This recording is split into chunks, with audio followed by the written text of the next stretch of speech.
Eu sou Miyoko, a professora Maria Alice. E eu sou a Kira, a professora Elizabeth. E eu sou o Tito, professor Marlon.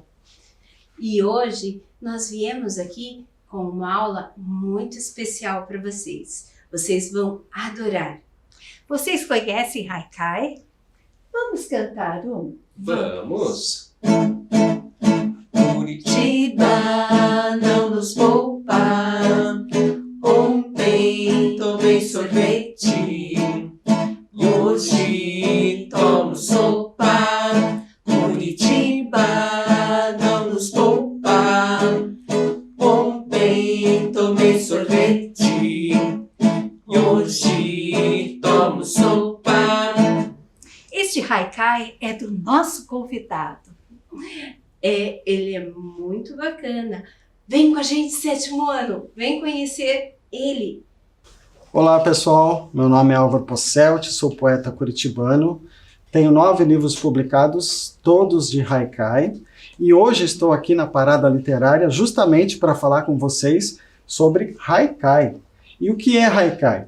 Para quem não conhece, o Haikai é um poema de origem japonesa de apenas 3 versos, e aqui no Paraná a gente tem vários poetas famosos, consagrados, que também são conhecidos pelo Haikai, que é o caso da Helena Collodi, que foi a primeira mulher a publicar um livro com haikais no Brasil, então ela é pioneira de Haikai no Brasil.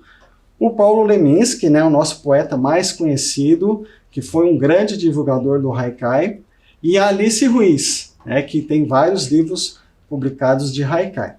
E o Haikai é o menor poema do mundo, tirando o Japão, que é a terra natal do Haikai. O Brasil é um lugar onde mais se pratica Haikai no mundo. E hoje, ao final do nosso encontro, vocês vão se tornar experts em Haikai, inclusive vão ganhar um nome em japonês. Vou mostrar para vocês alguns dos meus livros. Na Sopa do Sapo, que são haikais na maioria de insetos.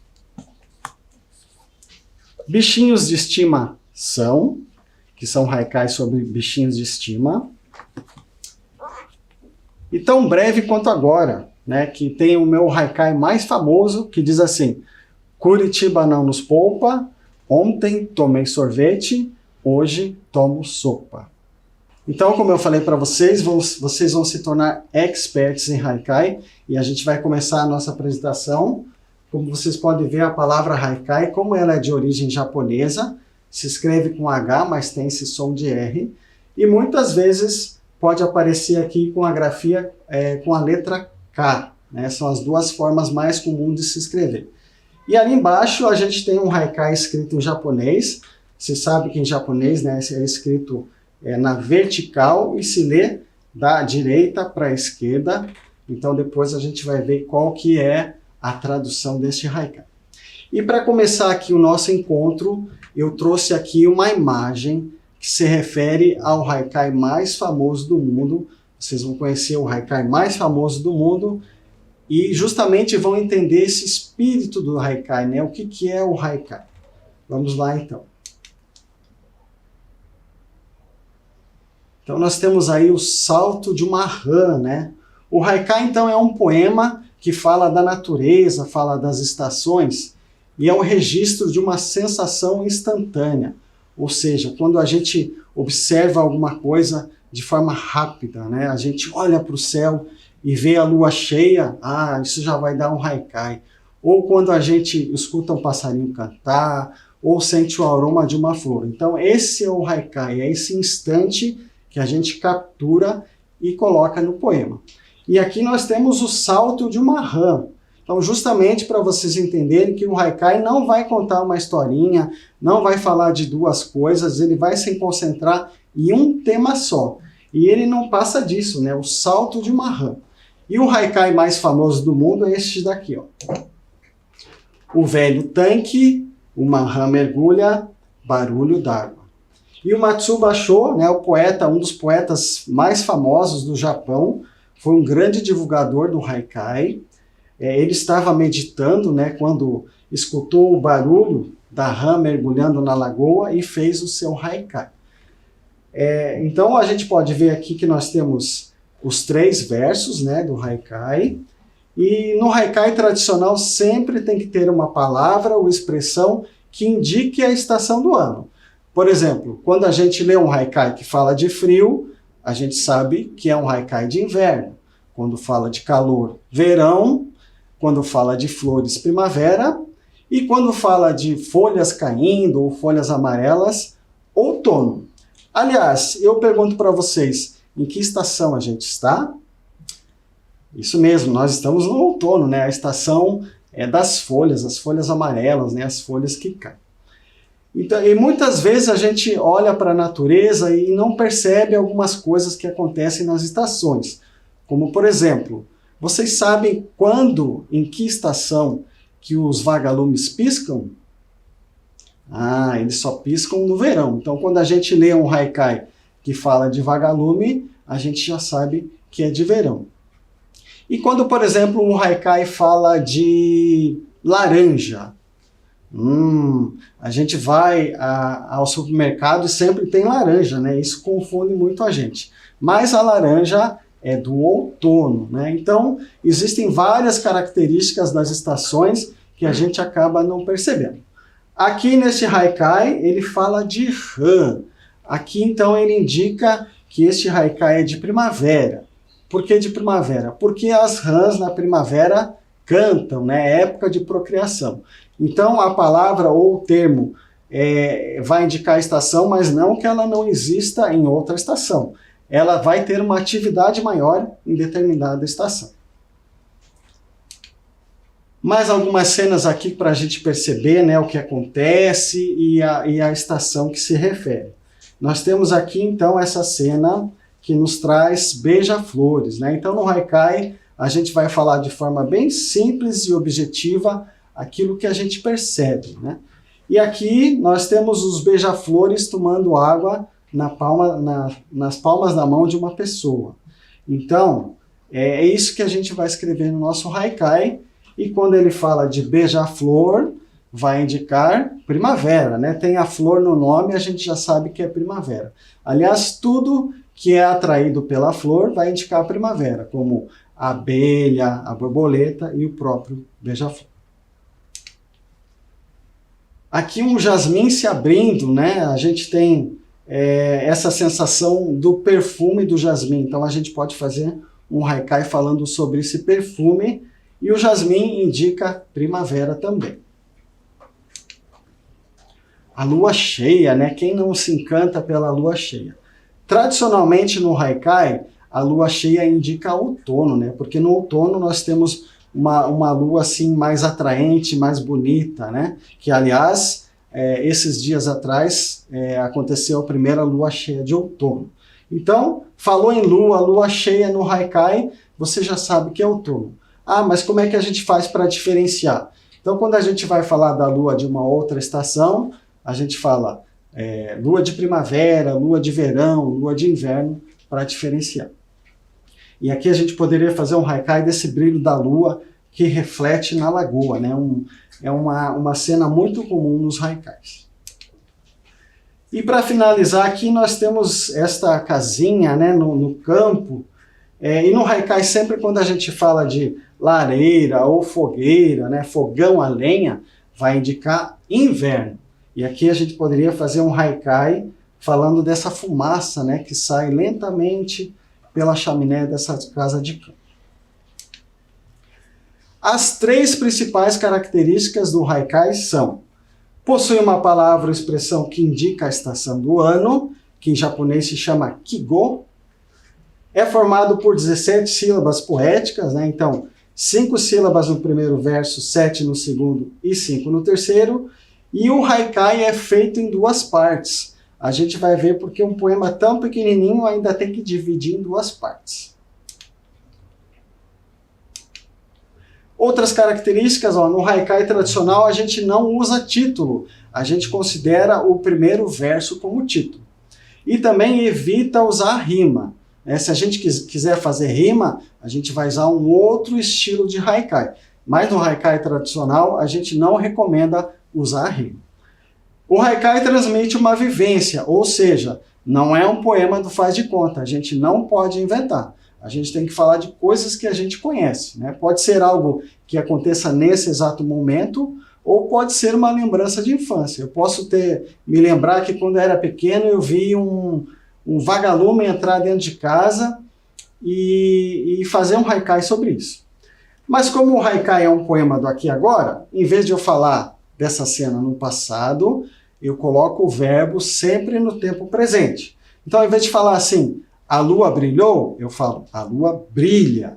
Em vez de falar, o passarinho cantou, é o passarinho canta. Vamos então ao exemplo de um haikai tradicional. Um vento ligeiro, o perfume do jasmim não guarda segredo. O Sérgio Francisco Peixorim é um poeta de São José dos Pinhais, e aqui ele fala de jasmim, que a gente já sabe que indica a primavera. Então nós temos aqui uma característica do haikai, que é ter uma palavra ou expressão que indica a estação do ano. Vamos observar como é que funciona dividir o poema em duas partes. No fim do primeiro verso, ele colocou um ponto final. Isso quer dizer que um vento ligeiro é a primeira parte do poema e o perfume do jasmim não guarda segredo, a segunda parte. Isso porque o haikai não é um poema explicativo. Quanto mais sugestivo, melhor. E a gente, dividindo ele em duas partes, contribui para essa característica. Na primeira parte do poema, a gente não vai dizer de cara o que acontece. A gente vai lançar uma ideia para criar uma expectativa no leitor. Quando a gente lê um vento ligeiro, já se cria uma expectativa. O que esse vento vai fazer? E aí sim, na segunda parte, a gente lê e faz essa ligação e tira a nossa própria conclusão, né? Então essa é outra característica do haikai, essa divisão. Mais um exemplo, toque de buzina, atravessa o rio seco, a boiada em ordem. O Masuda Goga foi um imigrante japonês que veio morar no Brasil, né? Então aqui ele fala de rio seco, que indica inverno, né? No haikai, tudo que é seco vai indicar inverno, né? Se a gente fala de rio seco, folha seca, galho seco, árvore seca, tudo vai indicar inverno. E aqui também, ó, toque de buzina, a primeira parte do poema, atravessa o rio seco, a boiada em ordem, a segunda parte. Vejam que aqui o Goga usou dois pontos para dividir as partes, né? Lá no outro Peixorim colocou um ponto final. Então cada autor tem um jeito de dividir o poema, né? Eu, por exemplo, uso um travessão. Mais um exemplo. Na enchente da rua, uma poltrona boiando, um gato e um cachorro. Então aqui o Goga, né, ao contrário do rio seco que ele falou, ele está falando de enchente, né, que indica verão, né? Temos aí a estação mais chuvosa, que é o verão, e a menos chuvosa, o inverno.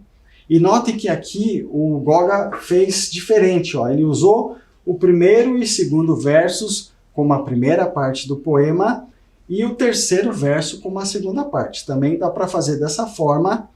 E observe também o grau de sugestão deste haikai, porque o Goga não está afirmando que o gato e o cachorro estão em cima da poltrona, né? Cada um tira a sua própria conclusão, né? Eu posso imaginar em cima da poltrona, né? Ou posso imaginar boiando no rio, ou posso imaginar em cima de um muro. Então, cada um tira a sua própria conclusão. Vamos ver a relação da divisão do poema, né? Então, se a gente fala assim, passa o vento sul, em cima do telhado o pássaro canta. Qual que é a relação de passar o vento e o pássaro cantar? Né? Não faz nenhuma relação, a gente tem que aproximar essa relação. Passa o vento sul, o som das folhas secas por toda a calçada.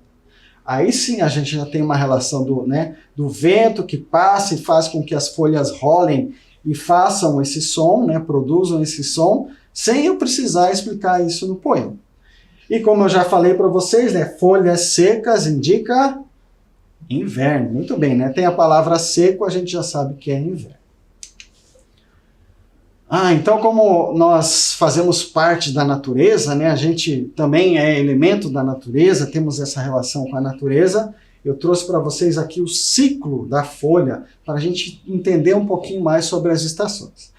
Então, quando chega a primavera, a estação em que tudo se renova, né? Os passarinhos começam a cantar, as flores desabrocham, né? Então, nós temos a árvore que estava seca por causa do inverno, na primavera começa a ter folhas, né?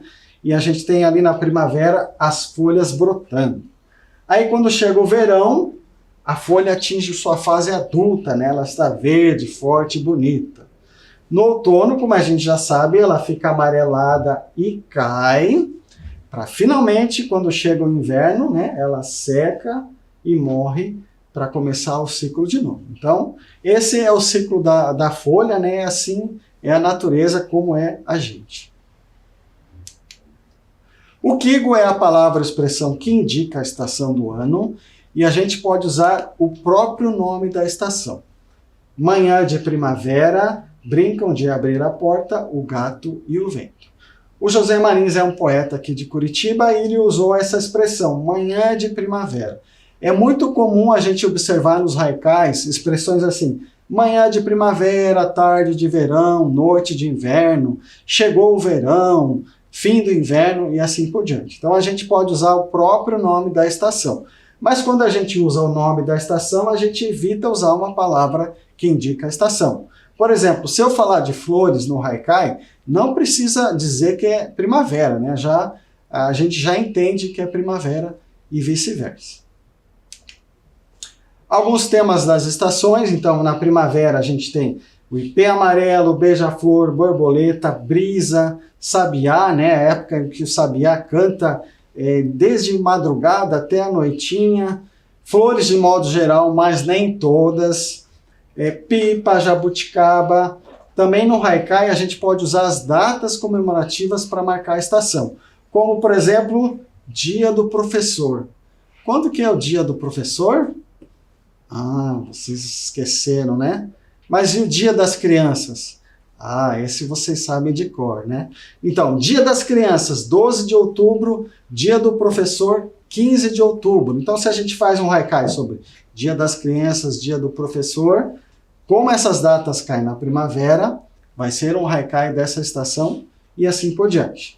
Mesma coisa no verão, ó, se a gente falar de Natal, de Ano Novo, de Carnaval, né, vai ser um haikai de verão.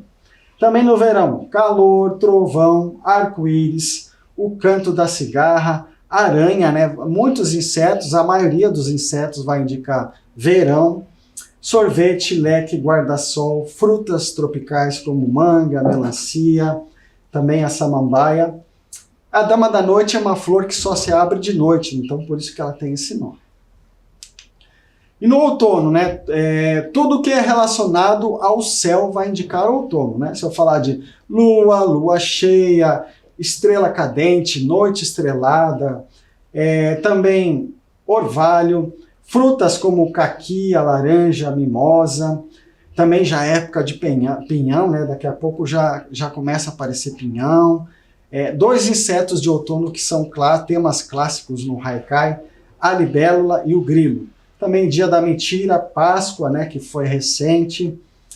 E no inverno, se aparecer a palavra frio, a palavra seco, tudo que é relacionado à festa junina, julina, roupa quente, né, falar de blusa, touca, gorro, falar de tosse, falar de gripe, tudo isso indica inverno. A métrica, então vou mostrar para vocês como é que a gente conta as sílabas no haikai, mas isso vale para qualquer tipo de poema, tá? Não é só o haikai. Então é assim, a gente conta as sílabas até a sílaba mais forte da última palavra de cada verso. Então a palavra junina, a sílaba mais forte é ni. Então a gente só vai contar até o ni. Estrelas, né, é o tre, só conta até o tre. E céu, como é uma única sílaba, a gente vai contá-la. Então o haikai tradicional tem 5 sílabas no primeiro verso. Vamos ver se bate, olha lá.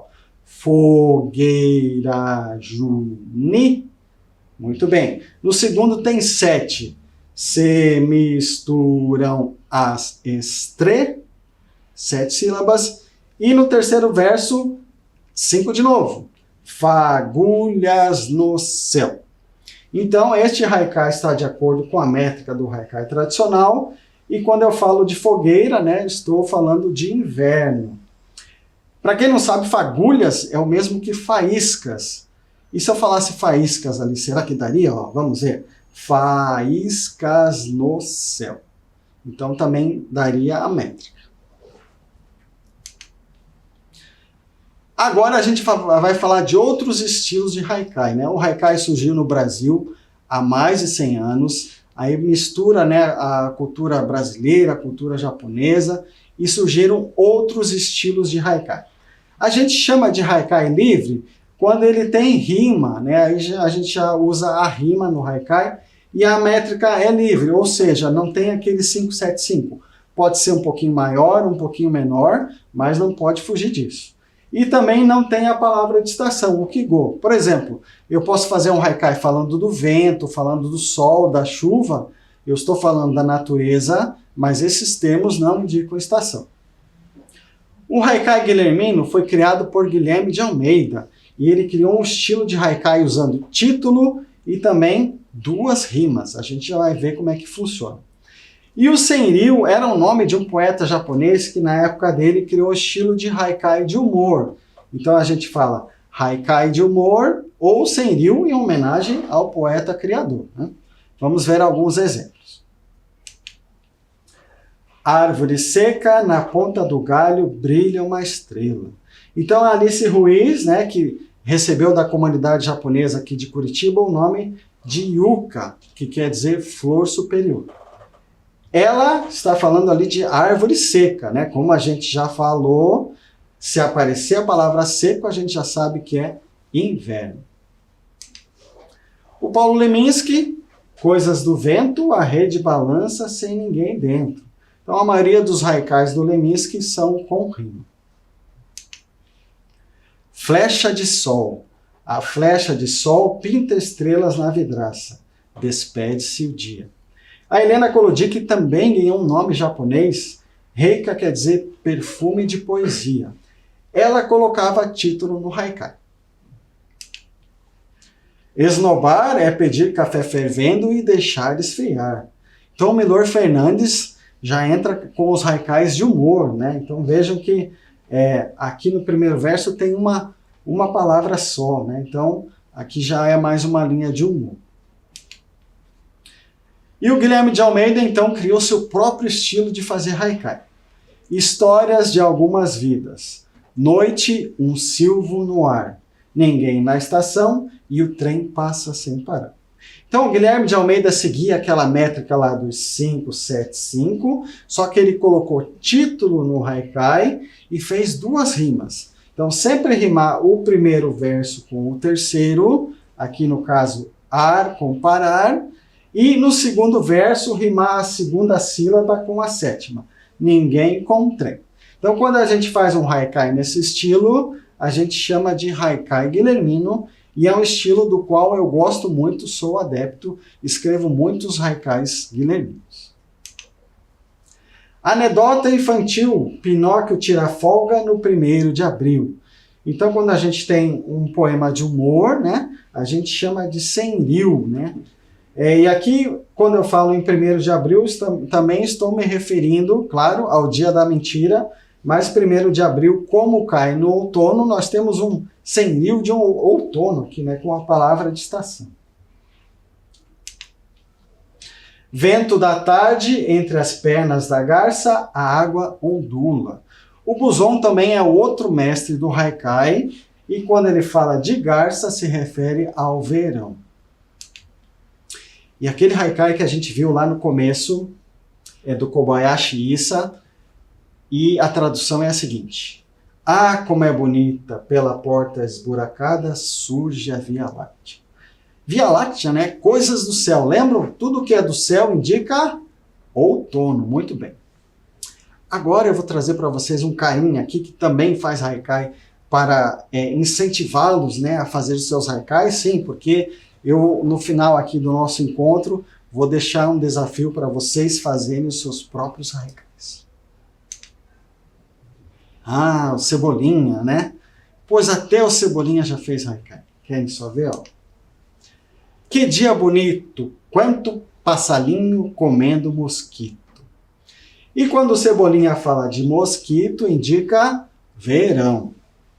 Agora eu vou trazer um outro carinha que também foi além. Ele lançou até um livro. Esse aqui, ó. O Menino Maluquinho, né? Então o Ziraldo lançou um livro chamado Os Haikais do Menino Maluquinho, que são na maioria assim livres, mas eu encontrei um que tem a palavra de estação. Na tarde bonita, sob a verde samambaia, um gato medita. E quando o Menino Maluquinho fala de samambaia, como a gente já viu, indica verão. E finalmente, como eu falei para vocês, né, temos aqui alguns vocabulários do próprio japonês que a gente usa, né, incorporado na nossa linguagem haikaística. O poeta que faz haikai, em português se chama haikaísta, em japonês se chama haijin. Agora, como vocês já conhecem o haikai, vocês são meus colegas haijins. Meus colegas e minhas colegas haijins, então eu nomeio vocês, meus colegas haijins. E qual que é a missão do haijin? Sim, fazer haikai. Mas antes disso, a gente precisa olhar mais para a natureza, né? Observar a natureza e, acima de tudo, respeitar a natureza.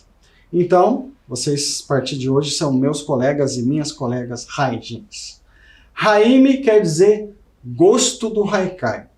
Como vocês viram, não basta escrever um poema de 3 versos e chamar de haikai. Tem que ter característica, né? Alma de haikai.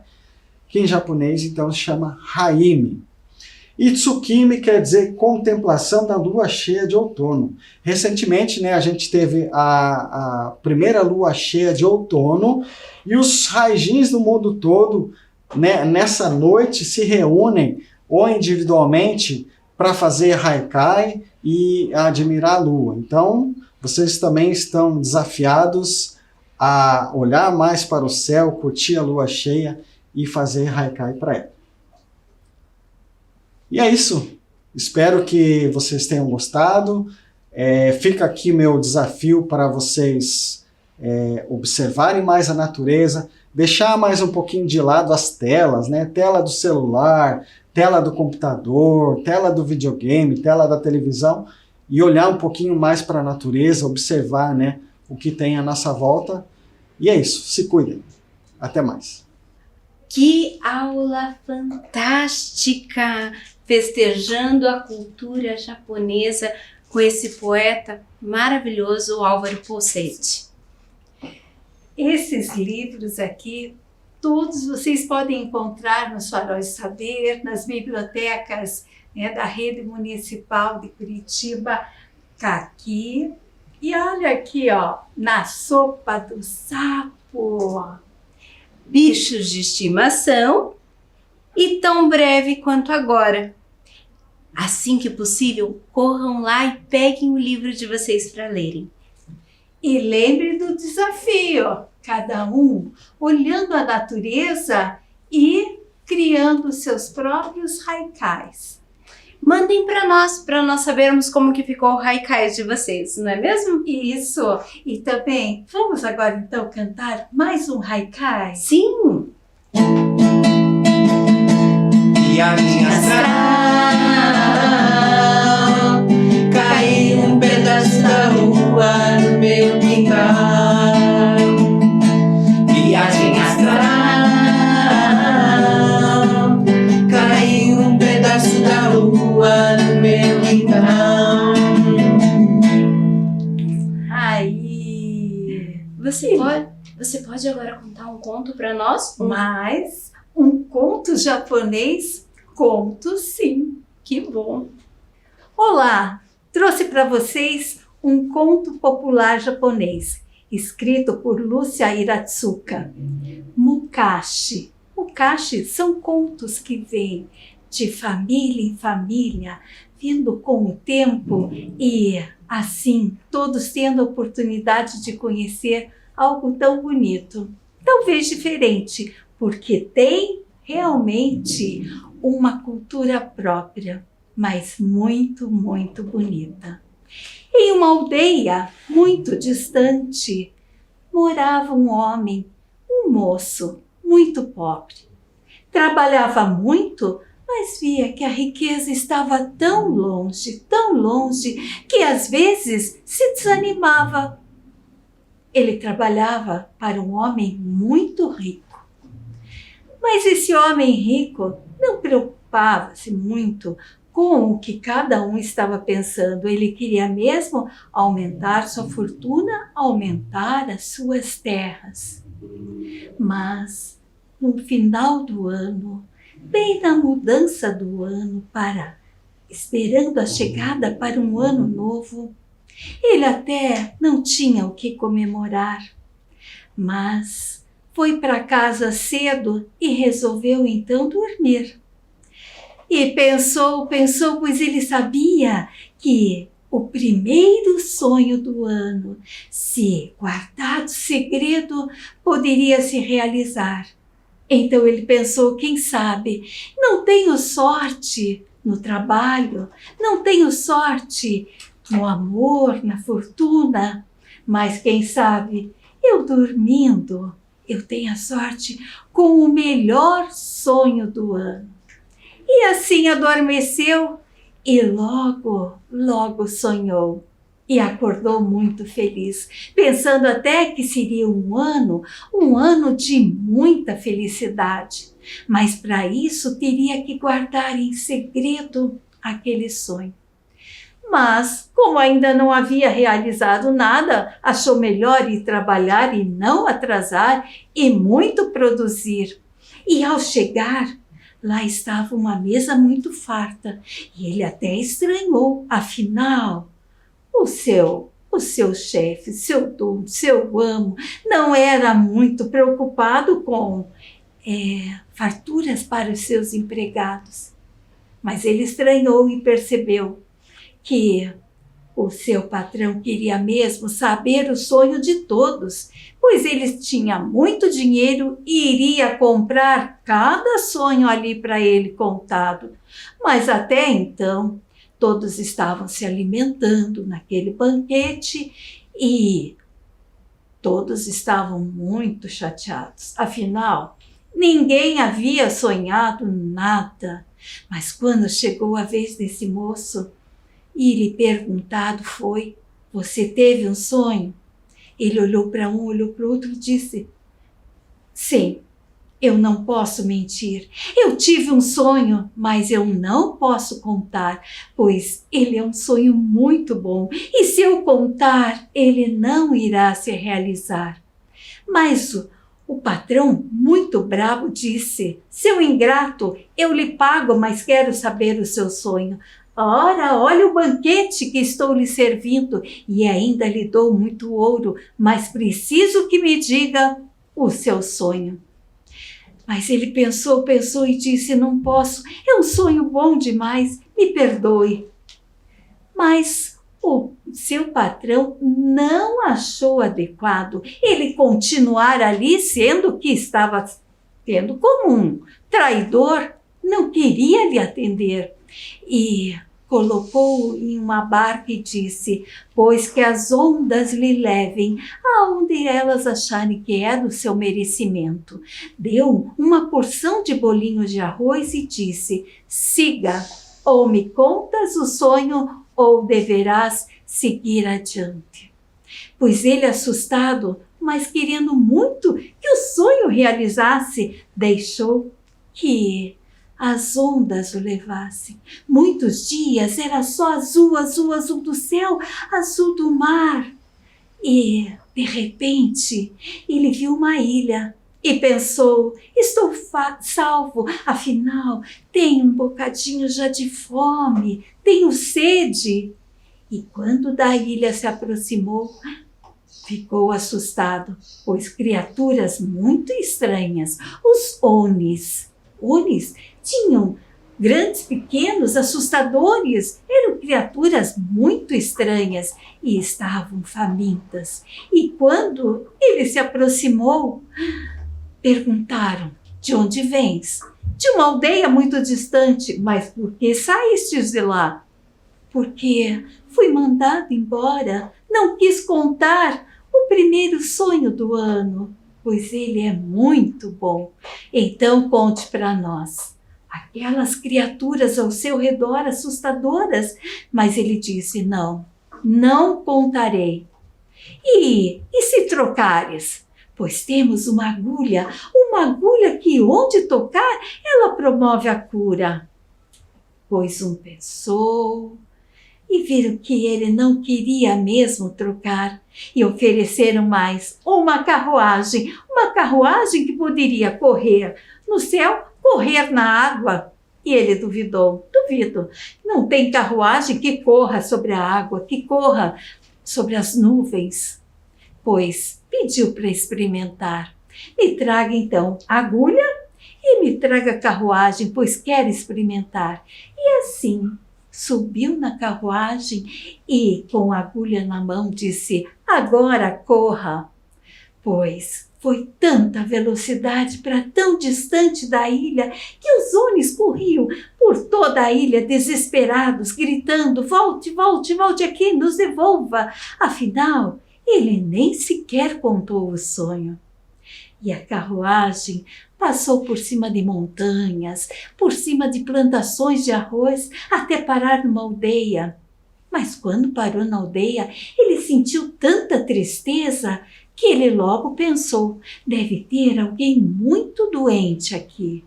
E saiu da carruagem levando aquela agulha preciosa que onde tocasse promoveria a cura.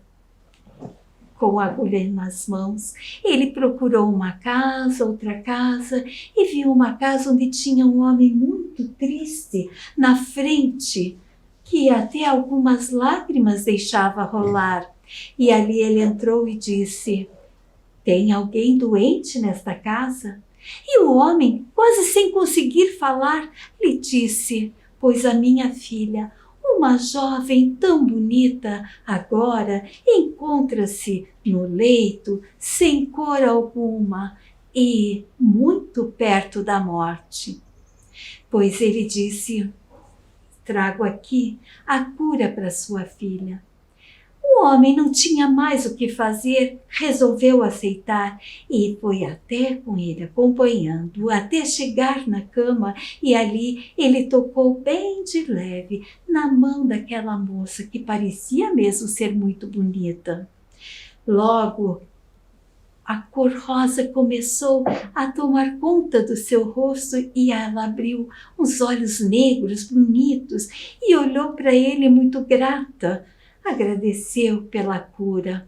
O pai logo chamou a mãe. Os dois pularam de alegria e disseram que, já que ele havia curado, poderia assim casar com sua filha e receber a metade de todo aquele reino. Pois saiu para cá, saiu para lá, essa conversa, essa cura, e logo ao outro lado do rio também tinha uma moça que estava muito doente, pois o pai pegou um barco e foi até a outra aldeia e lá questionou: se curaste, poderás curar também a minha filha? E ele disse que sim, que poderia, pois voltou com o barco para o outro lado e lá também tocou a linda moça, que ficou curada. Com aqueles olhos negros também lhe olhou e se apaixonou, e ele por ela. E o pai também lhe prometeu a mão em casamento e também uma boa quantia em dinheiro, moedas de ouro. Ele não sabia o que fazer, mas naquele local sabiam que poderiam ter mesmo duas esposas, desde que cuidassem das duas. Então, com tanto dinheiro, ele fez uma ponte de um lado ao outro daquele enorme rio e, por muitos e muitos anos, cuidou de uma moça e de outra moça, fazendo as duas muito felizes, e ele se tornou o homem mais rico daqueles dois garejos. Eu não sei se essa história aconteceu ou não, mas Mukashi, Mukashi vem trazendo essa história e dizendo que era Mukashi e que aconteceu sim. Então, em terras distantes, em tempos distantes, houve um homem que não contou o primeiro sonho do ano e assim ele se realizou. Contos de Mukashi para alegrar o seu dia. Espero que vocês tenham gostado. E este livro vocês vão encontrar nas bibliotecas, nos faróis do saber. E visitem qualquer hora o Ideohanda, que fica lá na Praça do Japão. E lá vocês vão conhecer outras personagens japonesas com outros contos também. Se cuidem para tudo passar bem rapidinho. A gente nunca erra.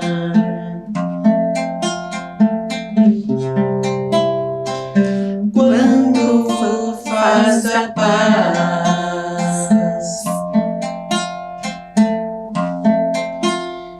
nossa arma de guerra.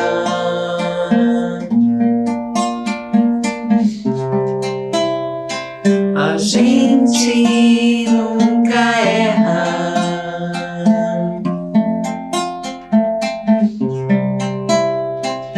Quando faz a paz,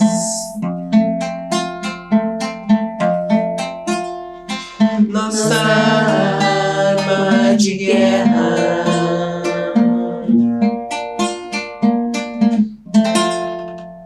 Miyoko, você contaria um conto japonês para nós? Os contos japoneses gostam muito de falar sobre os animais, sobre o tempo. E certa vez, o senhor Topeira resolveu que casaria sua filha. Mas ela era sua filha preferida, ele não casaria com qualquer um. Então, o senhor Topeira chamou todos os sábios e resolveu fazer um grande conselho. Os sábios ali reunidos disseram: nada maior para casar com o senhor Topeira do que o céu. E ele pensou: é verdade, eu quero realmente que a minha filha se case com alguém muito grande, algo muito grande. Logo em seguida veio um outro sábio, balançou seus bigodes e disse: não, nada maior do que a nuvem, pois a nuvem cobre todo o céu. Assim veio já um terceiro sábio. Falou: você não sabe o que realmente é grande, pois o vento dissipa a nuvem, então o vento com certeza é o maior de todos. O senhor Topeira falou: a minha filha com certeza se casará com o vento. Mas um outro sábio chegou e já disse: não, a terra é maior que o vento, pois a terra barra o vento. O senhor Topeira já estava decidido, quando um outro sábio chegou e disse: não, quem cavoca a terra, quem consegue perfurar a terra, é somente uma topeira. E assim, o senhor Topeira fez com que sua filha se casasse com uma topeira. Olha só, falando em animais, tem um haikai de gatos que eu acho muito legal e eu acho que vocês também vão gostar. Entre arranhões e lamidas, pra cuidar de tanto gato, precisarei de 7 vidas. Entre arranhões e lamidas, pra cuidar de tanto gato, precisarei de 7 vidas. Amigos, que bom ter estado aqui com vocês. Até o próximo encontro! Com uma outra surpresa para vocês. Esperamos vocês. Até breve. Até!